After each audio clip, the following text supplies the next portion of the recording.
diz o texto bíblico, porque toda a carne é como erva, toda a glória do homem como a flor da erva. Secou-se a erva e caiu a sua flor, mas a palavra do Senhor permanece para sempre. E esta é a palavra que entre vós foi evangelizada. Que Deus se digne a abençoar em nossos corações a palavra que acabamos de ler. Podemos sentar juntos. Encerradas as Olimpíadas de Paris, acabam os sonhos de 10.500 atletas de 206 países, com 329 eventos e 32 esportes. Dizem que foram confeccionadas cerca de 5.084 medalhas de ouro, de prata, de bronze. Esporte individual e esporte coletivo fez com que muitas medalhas fossem distribuídas. Considerando que alguns atletas ganham mais de uma medalha nas diversas modalidades de prova em que participam, concluímos, pois, que o número de perdedores é infinitamente maior do que o dos ganhadores.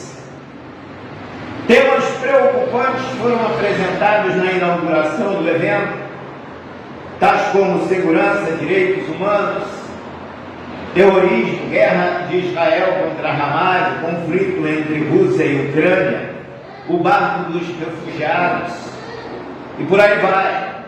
Mas a nota triste desta Olimpíada, que merece todo o repúdio do povo de Deus e de toda a criatura sensata e racional, foi a profanação da ceia do Senhor, que mostra que esta geração nada deve àquela geração dos dias de Noé, que pereceu no dilúvio, ou ainda a de Sodoma e Gomorra, que exaltavam o prazer como supremo bem, violando os princípios básicos de conduta ética e moral, estabelecidos pelo próprio Deus. Nas competições humanas, a exaltação é do próprio homem, que se destaca como o mais capaz, o mais inteligente, o melhor e mais eficiente. A glória é do homem e não de Deus. Mas o apóstolo Pedro diz: toda a carne é como a erva, e toda a glória do homem é como a flor. Seca-se a erva e cai a flor, mas a palavra do Senhor permanece para sempre. Esta é a palavra que entre vós foi evangelizada. 1 Pedro, capítulo 1, versículos 24 a 25. Nenhum medalhista conseguirá levar consigo a medalha conquistada após a sua morte. Mas nas Olimpíadas de Paulo, a medalha segue com o vencedor e fica com ele por toda a eternidade. Nas Olimpíadas de Paulo, todo mérito é de Deus, toda honra e glória pertencem a Deus. Em Colossenses, capítulo 3, versículo 23, está escrito: tudo quanto fizestes, fazei-o de todo o coração como ao Senhor, servindo e não aos homens. Paulo prossegue: portanto, quer comais, quer bebais, ou façais outra qualquer coisa, fazei tudo isto para a glória de Deus. 1 Coríntios, capítulo 10, versículo 31. O apóstolo dos gentios nos mostra como podemos vencer, como ele venceu nas Olimpíadas. Em primeiro lugar, ele deu mais valor às conquistas espirituais, às medalhas espirituais, que às materiais. Em uma de suas pregações na igreja de Filipos, ele diz: mas o que para mim era ganho, reputei como perda por Cristo. Na verdade, tenho também por perda todas as coisas pela excelência do conhecimento de Cristo Jesus, meu Senhor, pelo qual sofri a perda de todas as coisas, e as considero como esterco para que possa ganhar a Cristo e seja achado nele, não a minha justiça que vem da lei, mas a que vem de Deus pela fé. Filipenses, capítulo 3, versículos 7 a 9. Paulo diz ainda: mas em nada tenho a minha vida por preciosa, contanto que cumpra com alegria a minha carreira e o ministério que recebi do Senhor Jesus para dar testemunho do Evangelho da graça de Deus. Atos capítulo 20, versículo 24. A primeira prova que o atleta de Cristo participou foi a de ganhar os judeus para Cristo. Depois de vencer essa etapa, veio a outra mais difícil, que foi pregar o Evangelho no continente asiático e na Europa para os gentios, ou seja, os povos não judeus. Paulo foi chamado por Deus como missionário juntamente com Barnabé e enviados ao campo pela igreja de Antioquia. Atos capítulo 13, versos de 1 a 3, registram esta chamada. O livro de Atos dos Apóstolos apresenta as 3 viagens missionárias do apóstolo Paulo. Os capítulos 13 a 14 falam sobre a sua primeira viagem. O capítulo 15, a partir do verso 15, mostra o início da segunda viagem missionária do apóstolo, tendo como destaque que Paulo não se encontrava mais em companhia de Barnabé e João Marcos, como ocorrera na primeira viagem. Agora, seus companheiros de viagem eram Silas e Timóteo. Enquanto Silas e Timóteo eles terminavam a missão em Tessalônica, Paulo os aguardava em Atenas, na Grécia, de acordo com Atos capítulo 17. O texto que Paulo nos mostra na capital da Grécia, dos Jogos Olímpicos, ele fica impressionado com a diversidade daqueles deuses que perfilavam nos altares gregos, honrados naquele país. É bom frisar que o Deus Criador, por boca do profeta Isaías, afirma: eu sou o Senhor, não há outro Deus, fora de mim não há Deus, fora de mim não há outro. Eu sou o Senhor. Isaías capítulo 45, versos 5 e 6, e Paulo nas Olimpíadas da Grécia estava dando testemunho desse Deus que estava acima de todos aqueles deuses que estavam sendo honrados ali naquele Coliseu, ou seja, naqueles altares. O apóstolo Paulo, levado ao Areópago, local de debates, onde a Suprema Corte de Atenas se reunia para falar sobre diversos assuntos de interesse geral. Notem que o discurso de Paulo se dirigia ao elemento mais intelectual da mais culta cidade do mundo, que era a Grécia. No entanto, o pregador, não com o objetivo de exibir sua cultura, que não era pouca, mas sim com o objetivo de apresentar o Deus que os atenienses não conheciam. Atos capítulo 17, versículo 23. O tema central da mensagem de Paulo não era filosófico, tampouco fazia alusão a Jogos Olímpicos, mas o apóstolo dos gentios procurava enfatizar a Jesus Cristo como o único Salvador do mundo. Interessante notar que, por ocasião da abertura dos Jogos Olímpicos em 2016, no Rio de Janeiro, verificou-se também a preocupação com os problemas mundiais, tais como meio ambiente, aquecimento global, paz mundial. E a ideia da semente dada aos atletas não pode ser esquecida. Aliás, passados 8 anos, os mesmos problemas continuam e não tem havido consenso nas reuniões das nações, visando encontrar a melhor solução para a preservação do planeta. Naquela ocasião, a preocupação maior era com a preservação do meio ambiente, que visava conseguir plantar mais de 11 mil árvores, como uma das metas principais dos organizadores do programa de abertura daquela Olimpíada, e me faz lembrar da seguinte história. Um cristão entrou numa loja e viu um anjo no balcão. Maravilhado, ele perguntou ao santo anjo do Senhor: o que vendes aqui? Todos os dons de Deus, respondeu o anjo. Custa caro? Perguntou de novo o cristão. Não custa nada, tudo é de graça. O cristão, então, curioso, procurou observar a loja e viu jarros de amor, vidros de fé, caixas de esperança, pacotes de salvação, pacotes de sabedoria. O cristão então tomou coragem e disse ao anjo: por favor, quero o amor de Deus, todo o seu perdão, um vidro de fé, bastante felicidade e salvação eterna para mim e toda a minha família.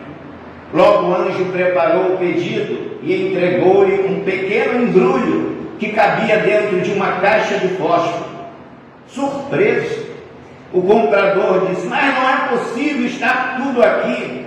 Sorrindo, o anjo respondeu: meu querido irmão, na loja de Deus não vendemos frutos, só vendemos sementes. Plante-as. Se cada um de nós plantasse 50 sementes de fé, certamente teríamos um Brasil mais despoluído do pecado. Paulo jogou a semente da fé verdadeira no coração de pessoas que adoravam a deuses inúteis, que nada podiam fazer pelos atenienses e por ninguém. O apóstolo Pedro disse que só há um Deus capaz de salvar a humanidade, Jesus Cristo. Atos dos Apóstolos registra esse fato. Paulo tinha plena convicção da existência de um único Deus, que disse a Timóteo: há um só Deus e um só mediador entre Deus e os homens, Jesus Cristo, homem. 1 Timóteo, capítulo 2, versículo 5. Paradoxalmente, no Brasil, conhecido no mundo como um país cristão, realiza-se um evento onde cerca de 4 milhões de pessoas estão assistindo e cuja mensagem central é o culto de adoração ao corpo humano, tendo como meta a sua glorificação e como prêmio uma coroa corruptível, que é uma medalha que pode ser de ouro, de prata ou de bronze. Paulo aconselhou a Timóteo a valorizar mais o exercício espiritual do que físico, porque o exercício corporal para pouco aproveita, mas a piedade para tudo é proveitosa, tendo a promessa de vida presente e daqui há de vir. 1 Timóteo, capítulo 4, versículo 8. Num país idólatra e materialista, Paulo procurou dar ênfase às virtudes espirituais, deixando Atenas por volta dos anos 50 depois de Cristo. Ele chega à cidade de Corinto, saindo de lá 2 anos depois, ou seja, 52 da era cristã, indo para a cidade de Éfeso, onde permaneceu por menos de 3 anos, conforme registro de Atos dos Apóstolos, capítulo 19, versículos 8 a 10. De lá escreveu aos Coríntios entre os anos 54 a 55, falando sobre Olimpíadas, e deixou bem claro a real diferença entre a procura por uma coroa corruptível e uma incorruptível. Em 1 Coríntios capítulo 9, versículo 24 a 27 está escrito: não sabeis vós que os que correm no estádio, todos na verdade correm, mas um só leva prêmio? Correi de tal maneira que o alcanceis. E todo aquele que luta, de tudo se abstém. Eles o fazem para alcançar uma coroa corruptível, nós, porém, uma coroa incorruptível. Pois eu, assim como coisa incerta, corro não a coisa incerta, mas combato não como batendo no ar. Antes eu subjugo meu corpo, eu reduzo a servidão, para que pregando aos outros, eu mesmo não venha de alguma maneira ficar reprovado. Então Paulo, ele dá ênfase ao tratamento espiritual, embora muitos busquem cuidar do corpo, que na verdade o corpo é o templo do Espírito Santo, todos devem procurar cuidar do corpo. mas não pode de maneira alguma desprezar o cuidar da alma. A alma precisa estar vigorosa e com saúde para que ela possa entrar nos céus. Paulo emprega ilustrações esportivas a fim de demonstrar o princípio da liberdade disciplinada e a necessidade de domínio próprio e autodisciplina na vida cristã. Esta passagem, irmãos, demonstra que o apóstolo Paulo considera a salvação não meramente como um ato, mas como uma experiência contínua. A vida cristã requer tudo da vida de uma pessoa por toda a sua vida. O crente é liberto da escravidão do pecado a fim de se tornar escravo da justiça. Romanos, capítulo 6, versículos 6 a 14. Paulo apela para os coríntios a fim de que eles se apliquem à busca do crescimento e obediência cristãos. A fé salvadora é uma fé dinâmica. Pelo menos 2 atletas são mencionados nesta passagem: o corredor e o pugilista. Os coríntios entenderiam estas referências com toda facilidade. Os jogos eram realizados em toda a Grécia, em vários lugares. Os Jogos Olímpicos, realizados em honra a Zeus, que eram os mais famosos de todos, foram iniciados em Atenas em 776 a.C. Interrompidos em 393 d.C., realizados a cada 4 anos, estes jogos davam muita fama aos vencedores dos acontecimentos atléticos. Nos dias atuais, a filosofia é a mesma. Quem conquista uma medalha olímpica fica famoso. Mas na Bíblia está escrito: porque toda a carne é como a erva, e toda a glória do homem é como a flor da erva. Secou-se a erva e caiu a sua flor, mas a palavra do Senhor permanece para sempre. Esta é a palavra que entre vós foi evangelizada. 1 Pedro, capítulo 1, versículo 24. Os jogos do Istmo eram realizados em Corinto, em honra a Poseidon, deus da água e do mar, e tiveram início ali em 581 a.C. Paulo usa ilustrações que estabelecem comunicação instantânea com todos os coríntios. Talvez alguns deles frequentassem os jogos quando eram realizados a cada 2 anos em Corinto. É importante lembrar, irmãos, que Paulo molda a analogia dos jogos aos seus objetivos pessoais. Nem todos os aspectos deles são importantes para os seus objetivos. A vida cristã é semelhante a uma corrida. Todos os crentes precisam participar dela. É importante que todos corram com um esforço extremo, que pode fazer deles os vencedores da corrida. Paulo não diz que só uma pessoa receberá o troféu da vitória. Ele fala: correr de tal maneira que o alcanceis. Ele quer dizer que cada pessoa deve dedicar-se inteiramente à corrida. Filipenses capítulo 3, versículo 12. A liberdade cristã exige esforços sérios. No verso 25 de 1 Coríntios capítulo 9, Paulo diz: todo aquele que luta deve exercer domínio próprio em todas as coisas. De fato, os que participavam dos jogos de Corinto deviam jurar que haviam estado treinando durante 10 meses antes da disputa. A liberdade exige disciplina própria. Em Corinto, o prêmio era uma grinalda de pinheiro, em Atenas, uma grinalda de oliveira, em Delfos, uma grinalda de ouro. Essas amostras frágeis da vitória, que eram consideradas muito preciosas, não se podem comparar com a coroa imperecível que será dada aos coríntios fiéis por ocasião da ressurreição. A liberdade cristã exige um alvo, o reino de Deus. Paulo afirma: eles se esforçam para alcançar uma coroa corruptível, nós, porém, uma coroa incorruptível, isto é, uma coroa de fé.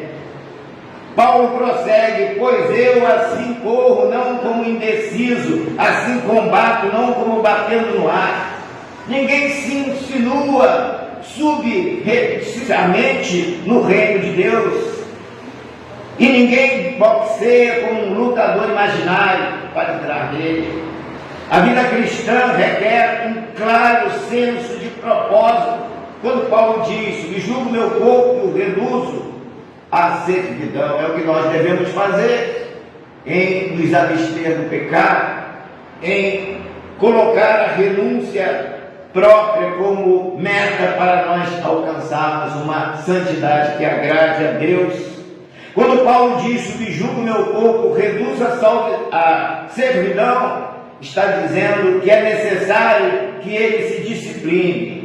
Embora a palavra corpo neste contexto tenha um significado físico, não é meramente isso. É necessário que Paulo discipline não só o corpo, mas também o seu eu, toda a sua pessoa de modo geral, cuja expressão exterior se encontra no corpo físico.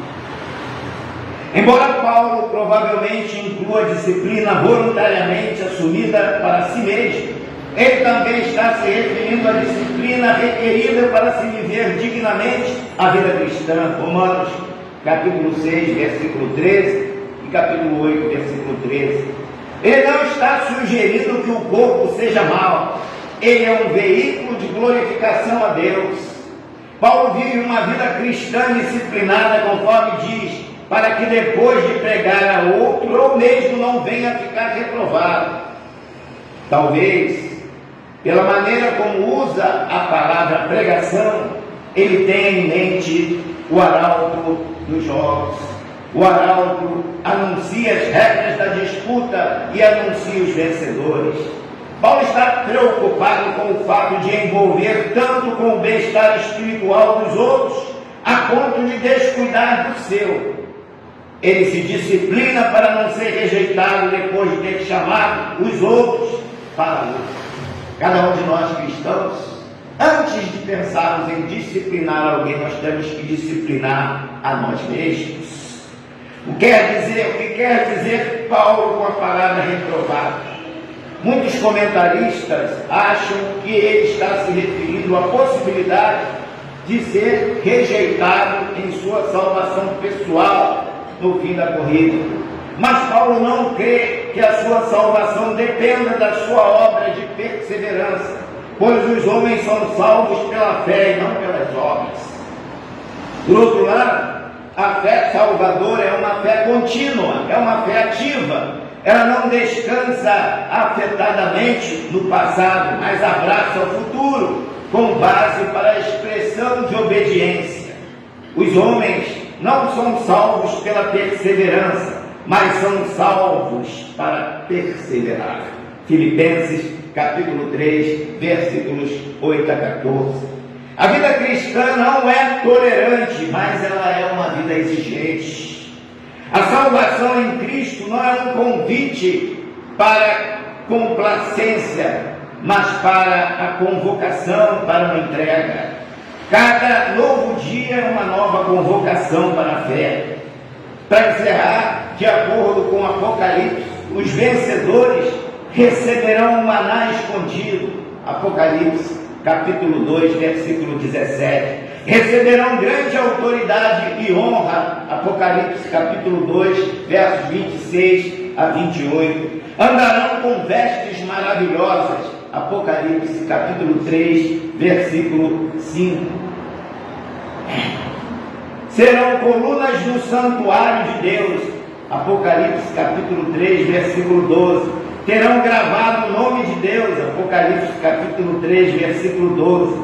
Assentar-se-ão com Cristo no seu trono. Vejam quantas promessas registradas em Apocalipse que fala a respeito dos vencedores das Olimpíadas de Deus, que são as Olimpíadas do apóstolo Paulo.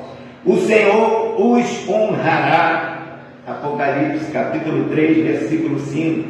O Senhor os coroará. Apocalipse capítulo 2, versículo 10. Como disse o apóstolo Paulo em Romanos capítulo 8, versículo 37, mas em todas estas coisas somos mais do que vencedores por aquele que nos amou.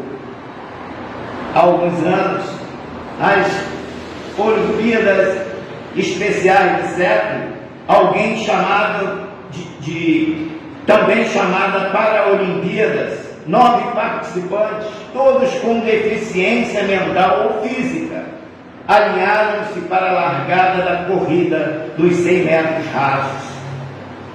Ao sinal, todos partiram, não exatamente em disparada, mas com a vontade de dar o melhor de si, terminar a corrida e ganhá-la. Todos, exceto um garoto que tropeçou no piso, caiu rolando e começou a chorar. Os outros 8 participantes ouviram o choro, diminuíram o passo, olharam para trás, viram o garoto no chão, pararam e voltaram todos eles. Uma das meninas com síndrome de Down ajoelhou-se, deu um beijo no menino e disse: pronto, agora você vai ficar sarado. Todos os 9 competidores deram os braços e andaram juntos até a linha de chegada. O estádio inteiro levantou e não tinha um único par de olhos secos. E os aplausos duraram longos minutos. As pessoas que ali estavam naquele dia repetem essa história até os dias de hoje. Por quê? Porque lá no fundo nós sabemos que o que importa nesta vida, mais do que ganhar sozinho, é ajudar o próximo a vencer também. Mesmo que isso signifique diminuir o passo e mudar de curso, que cada um de nós possa ser capaz de diminuir o passo ou mudar de curso para ajudar alguém que em algum momento da sua vida tropeçou e precisa de ajuda para continuar. Como diz o profeta Isaías, um ao outro ajudou e ao seu companheiro disse: esforça-te. Isaías capítulo 46, versículo 1. Esse é o espírito que norteia as Olimpíadas de Paulo. O objetivo não é apenas oferecer 3 medalhas a 3 vencedores apenas. As Olimpíadas de Paulo, que são as Olimpíadas de Deus, têm medalhas para um número infinito de pessoas vencedoras. Paulo diz no capítulo 8, versículo 37 de Romanos, que por meio de Cristo somos mais do que vencedores por aquele que nos amou, e graças a Deus que sempre nos faz triunfar em Cristo Jesus. 2 Coríntios capítulo 2, versículo 14. Mas graças a Deus que nos dá a vitória por meio do nosso Senhor Jesus Cristo. 1 Coríntios capítulo 15, versículo 57. Para vencer nas Olimpíadas de Paulo, basta ter fé em Jesus Cristo e lhe ser fiel até a morte. Como diz as Escrituras, o que é nascido de Deus vence o mundo, e esta é a vitória que vence o mundo, a nossa fé. 1 João capítulo 5, versículo 4. E em Apocalipse capítulo 2, versículo 10, há o registro de convocação a todos os crentes: ser fiel até a morte e dar-te-ei a coroa da vida. Que Deus assim nos abençoe.